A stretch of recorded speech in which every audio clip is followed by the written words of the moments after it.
Dito sa aquarium. Yan. Ayan, ang dami mong alipores.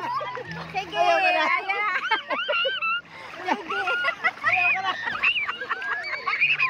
Sige. Ayan na, lapitan na mga chicken. Oh, sige. Ay, sama. Ay, si Kaamparo. Galing magpalutang. Ako hindi ako marunong. Luto na yan. Ihaw. Parang hindi masaglasa. Nakatato na ata ako eh. Yung suso. Ay, ano pang... Luto pa pa. Ito ma? Ang dami ko na nakain yan. Dito sa aquarium. Yan. Ayan, ang dami mong alipores. Sige. Ayan.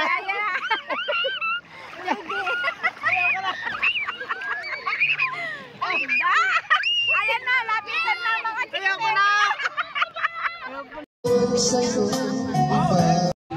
Nagsiswimming kami dito. Ayan po, na panahon ng swimming ngayon. Dahil sa nadayo kami dito. Yung anak ko po nasa Taiwan. Hi, hello. Si Ronron, kumusta po? Hello. Ayun, si Ronron daw po yung anak ni... Ano po pangalan nyo? Ronron. Si Emil ho, nasa Korea ho. Ayun, Kuya Emil, kumusta ka raw? Shout out sa'yo, Kuya Emil. Si Earl, nasa Japan ho. Kumusta po? Ayun, nasa Japan naman po ang Si isa. Game ho, nasa buwan. Ayun, naulog.